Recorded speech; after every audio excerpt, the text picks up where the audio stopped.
मित्रांनो, खरीपाच्या 2025च्या पीक विम्यासाठी जवळपास 1100 कोटी रुपये मंजूर करण्यात आलेले आहेत.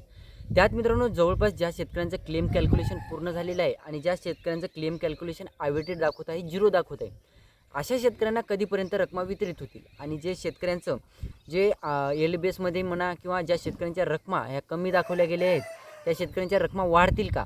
अशा अनेक प्रश्नांची उत्तरे आपण आजच्या व्हिडिओमध्ये क्लिअर करण्याचा प्रयत्न करणार आहोत. तत्पूर्वी जर चॅनलवर नवीन असाल तर चॅनलला सबस्क्राईब करा आणि समोरील जे बेल आयकन बटन आहे ते दाबायला विसरू नका. तर नमस्कार मित्रांनो, मी राजसूर्यदल स्वागत आहे कृष्ण यूट्यूब चॅनलमध्ये. मित्रांनो, तुम्हाला देखील काय प्रश्न असतील तर डायरेक्टली इंस्टाग्रामला मेसेज करून विचारू शकता. इंस्टाग्राम आय डी डिस्क्रिप्शन बॉक्समध्ये दिलेलं आहे. त्यात मित्रांनो बॅकग्राऊंड व्हायसला सुद्धा इग्नोर मारायला विसरू नका. तर मित्रांनो, बघायचं झालं तर 1100 कोटी रुपये खरीपाच्या पीक विम्यासाठी मंजूर करण्यात आलेले आहे. सांगण्यात येत होतं की 2600 कोटी 2300 कोटी वगैरे वगैरे बऱ्याच चर्चा रंगलेल्या. 17,500 आम्ही शेतकऱ्यांच्या खात्यावर वितरित करू असं देखील मुख्यमंत्री देवेंद्र फडणवीस यांनी मोठ्या प्रमाणात घोषणा केलेली होती, आश्वासन दिलेलं होतं. त्यात मित्रांनो झालं कसं, बऱ्याच जिल्ह्यातील शेतकऱ्यांचं क्लेम कॅल्क्युलेशन अवेटेड आहे किंवा बऱ्याच मंडळातील शेतकऱ्यांचं क्लेम कॅल्क्युलेशन अवेटेड आहे, झिरो दाखवत आहे. त्यात मित्रांनो कालपर्वाच्या एका व्हिडिओच्या माध्यमातून आपण काही जिल्ह्याविषयी माहिती घेतली होती. त्या जिल्ह्यातील कोणत्या तालुक्यात शेतकऱ्यांच्या काय रकमा दाखवल्या गेल्या आहेत ते सुद्धा आपण क्लिअर केलेलं होतं. त्यात मित्रांनो जवळपास राज्यात 12,000 जे पीक कापणी प्रयोग आहेत, एल बेसचा जे पीक विमा वाटप करायचा आहे, तर त्याचे पीक कापणी प्रयोग जे 12,000 आहेत ते पूर्ण झालेले आहेत. परंतु मित्रांनो 12,000 पीक कापणी प्रयोग जरी पूर्ण झालेले असले तरीसुद्धा फक्त आणि फक्त 6,000 ते 7,000 पीक कापणी प्रयोगाचे जे काम पूर्ण झालेले आहेत आणि त्यांचे क्लेम कॅल्क्युलेशन पूर्ण झालेले आहेत. आता राहिला प्रश्न, 12,000 पीक कापणी प्रयोग पूर्ण झालेले आहेत, मग 6,000 ते 7,000 जे क्लेम कॅल्क्युलेशन आहेत त्या शेतकऱ्यांचे मग क्लेम कॅल्क्युलेशन पूर्ण आहेत. मग बाकी शेतकऱ्यांचा प्रश्न काय? बाकी शेतकऱ्यांचं क्लेम कॅल्क्युलेशन कधीपर्यंत पूर्ण होणार? त्यात मित्रांनो आता एक महत्त्वाचा घोळ झालेला आहे. काही मंडळातील जे पीक कापणी प्रयोग आहेत ते पीक कापणी प्रयोग जे पीक विमा कंपनीने रिजेक्ट करणं सुरू केलेलं आहे. लक्षात ठेवा की तुम्हाला वाटेल आता जे शेतकऱ्यांना सरसकट म्हणजे प्रत्येक शेतकऱ्याला एल बेसचा पीक विमा मिळेल वगैरे, प्रत्येक मंडळातील पीक विमा मिळेल वगैरे. तर मित्रांनो गेल्या वर्षीसुद्धा असंच झालं होतं. पीक विमा वाटपाला सुरुवात झाली आणि शेतकऱ्यांचे क्लेम कॅल्क्युलेशन रिजेक्ट करण्यात आले होते. काही शेतकऱ्यांचे पीक विमा अर्ज रिजेक्ट करणं चालू झालेलं होतं. यावर्षीसुद्धा मित्रांनो तुम्ही जरी पैसे भरलेले असतील सुद्धा, बॅकग्राऊंड असल्या इग्नोर मारा, तुम्ही देखील पैसे भरलेले असतील तरीसुद्धा तुम्हाला जे पीक विमा मिळेल याची गॅरंटी राहिलेली नाही. तुमचं क्लेम कॅल्क्युलेशन पूर्ण झालेल्या शेतकऱ्यांचा प्रश्न नाही. इथे प्रश्न आहे ज्या शेतकऱ्यांचं क्लेम कॅल्क्युलेशन अवेटेड दाखवत आहे किंवा ज्या शेतकऱ्यांचं क्लेम कॅल्क्युलेशन झिरो दाखवत आहे, अशा शेतकऱ्यांचा महत्त्वाचा प्रश्न आहे इथे की ज्या शेतकऱ्यांचा असं प्रॉब्लेम येतो आहे. तर बऱ्याच मंडळातील शेतकऱ्यांचं किंवा बऱ्याच मंडळाचं जे क्लेम कॅल्क्युलेशन आहे ते रिजेक्ट करण्यात आलेलं आहे. आणि काही मंडळाचं सांगतो तुम्हाला, काही मंडळामध्ये काय झालेलं आहे.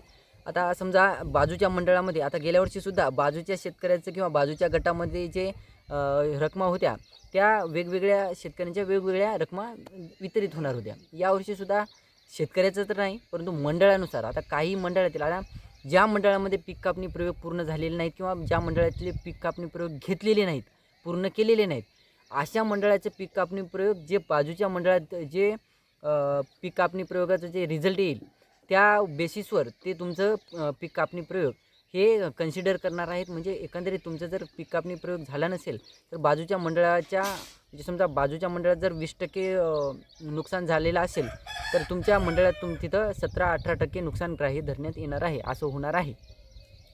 त्यात मित्रांनो झालं आहे कसं, जे 12,000 पीक कापणी प्रयोग पूर्ण झालेले आहेत आणि ज्यांचं क्लेम कॅल्क्युलेशन पूर्ण झालेले आहेत, रकमा दाखवणं सुरू झालेलं आहे, अशा शेतकऱ्यांना जवळपास 20 एप्रिलच्या जवळपास या रकमा वाटपाला सुरुवात होण्याची शक्यता कृषी विभागानं वर्तवली आहे. तसंच जर कृषी आयुक्तालयाच्या मार्फत सांगण्यात येत आहे की बाबा 7 ते 8 दिवसात या रकमा शेतकऱ्यांच्या खात्यावर वितरित होतील. परंतु मित्रांनो 7 ते 8 दिवसात तिथं पॉसिबल नाही. 20 तारखेच्या जवळपास या रकमा किंवा 20 तारखेच्या नंतर ह्या रकमा शेतकऱ्यांच्या खात्यावर वितरित होणार आहेत. आता तुम्हाला सांगतो, बऱ्याच ठिकाणी आता जे नुकसान 33% वगैरे सांगण्यात येत होतं, त्या निमित्ताने मित्रांनो नुकसान 33% तर कुठं दिसलं नाही.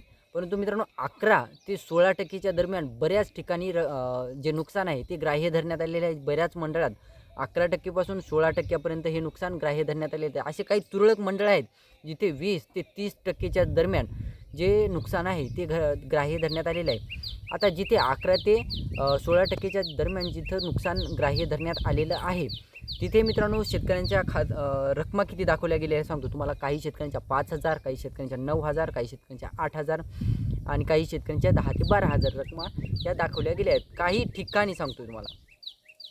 आणि मोठ्या प्रमाणात ज्या रकमा दाखवल्या गेल्या आहेत, ज्या ठिकाणी 11% नुकसान ग्राह्य धरण्यात आलेलं आहे, तर अशा ठिकाणी मित्रांनो फक्त आणि फक्त 3 ते 5,000 दरम्यान या रकमा शेतकऱ्यांना दाखवल्या जात आहेत. म्हणजे तुमचं क्लेम कॅल्क्युलेशन हे 3,000-5,000च्या दरम्यान दाखवलं गेलं आहे. अशा काही बरेच ठिकाणी जे 7% सुद्धा नुकसान ग्राह्य धरण्यात आलेले आहेत. अशा ठिकाणी 2,800 रुपये किंवा 700 रुपये या पद्धतीच्या रकमा बऱ्याच शेतकऱ्यांना दाखवल्या जात आहेत. त्यात मित्रांनो झालं आहे कसं, आता बऱ्याच ठिकाणी जे नुकसान आपण सांगितलेलं आहे की 20 ते 30%च्या दरम्यान ज्या ठिकाणी नुकसान दाखवलं गेलं आहे, तर त्या ठिकाणी मित्रांनो झाले कसं, त्या शेतकऱ्यांना 15,000, 20,000, 30,000 या पद्धतीच्या रकमा तुरळक ठिकाणी या पद्धतीच्या रकमा दाखवल्या गेलेल्या आहेत क्लेम कॅल्क्युलेशनमध्ये. म्हणजे पेएबल अमाऊंटमध्ये बऱ्याच ठिकाणी 30,000 रकमा शेतकऱ्यांना दाखवल्या गेल्या आहेत. बऱ्याच ठिकाणी 15,000, 20,000, 25,000 या पद्धतीच्या रकमा क्लेम कॅल्क्युलेशनमध्ये दाखवल्या गेल्या आहेत. आता तुम्ही देखील कोणत्या मंडळातून असाल तर तुमच्या जे क्लेम कॅल्क्युलेशन आहे ते पूर्ण झालं आहे का ते सुद्धा आपल्याला सांगायला विसरू नका.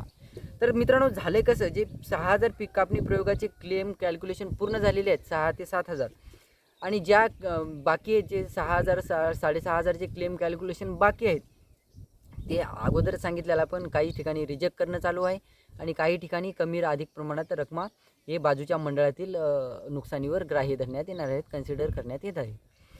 तर मित्रांनो जवळपास ज्या ठिकाणी 10,000, 15,000, 30,000, 32,000 रकमा दाखवल्या गेल्या आहेत ज्या मंडळातील शेतकऱ्यांना सध्याचं सांगतोय, तर त्या शेतकऱ्यांना जे नुकसान आहे ते चांगल्या प्रकारचं दाखवण्यात आलेलं आहे. आता बऱ्याच ठिकाणी मित्रांनो 3,000, 5,000 या ज्या रकमा दाखवल्या गेलेल्या आहेत त्या शेतकऱ्यांना आता सोयाबीन पीक असो की मूग उडीद असो आणि काही ठिकाणी कापूस पिकाचं क्लेम कॅल्क्युलेशन बाकी आहे.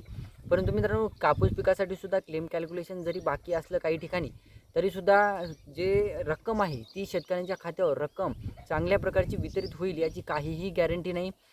आता सांगण्यात येत होतं किंवा 14,000 किंवा 17,000 रकमा ह्या दाखवल्या म्हणजे शेतकऱ्यांना वितरित होतील किंवा 17,500 रुपये शेतकऱ्यांना वितरित होतील. तसं सध्या तरी 1,100 कोटी रुपये जे आहेत ते 6,000 ते 7,000 ज्यांचं क्लेम कॅल्क्युलेशन पूर्ण झालेलं आहे अशा शेतकऱ्यांच्या खात्यावर वितरित होतील आणि ज्यांचं क्लेम कॅल्क्युलेशन बाकी आहे त्यांना वाट बघावी लागेल, वेळ लागेल त्यांना. तर मित्रांनो आपण जसं सांगितलं होतं पाठीमागं काही दिवसापूर्वी जे व्हिडिओ आपण सांगितलं होतं त्या व्हिडिओमध्ये आपण सरळ सांगितलं होतं की बाबा तुम्हाला 8,000, 10,000, 12,000च्या वर 1 रुपया वितरित होणार नाही. सेम कंडिशन झाली आहे मित्रांनो. बऱ्याच ठिकाणी 8,000, 10,000, 12,000 तर काही ठिकाणी 6,000, 5,000, 3,000 याच पद्धतीच्या रकमा ह्या वितरित होण्याचे चान्सेस आहेत. आपण वारंवार सांगितलं होतं मित्रांनो, आपण गॅरंटीनं सांगितलं होतं की बाबा जे 17,500 रुपयेचे जेव्हा आश्वासन देण्यात आलेलं होतं, हिवाळी अधिवेशन काहीतरी चालू होतं त्यावेळेस 17,500 रुपये वगैरे आश्वासन देण्यात आलेलं होतं. तेव्हाच आपण जे आश्वासन दिल्या आपण काहीतरी 1-2 दिवसांनी व्हिडिओ बनवलेला होता की बाबा 17,500 रुपये तुम्ही कन्सिडरच करू नका मनामध्ये की बाबा तुम्हाला एवढे वितरित होतील. आपण जे आकडा सांगितलेला होता त्याच पद्धतीनं रकमा दाखवल्या गेलेल्या आहेत आणि त्याच पद्धतीनं रकमा शेतकऱ्यांच्या खात्यावर वितरित होणार आहे. मित्रांनो व्हिडिओ फार मोठा होत चाललेला आहे. पुढील व्हिडिओमध्ये नक्कीच आपण इतर गोष्टीविषयी माहिती घेणार आहोत. हा व्हिडिओ इथेच थांबूया. व्हिडिओ आवडला असेल तर लाईक करा, चॅनलला सबस्क्राईब करा आणि जास्तीत जास्त शेतकऱ्यांपर्यंत पोहोचवण्याचा प्रयत्न करा. धन्यवाद.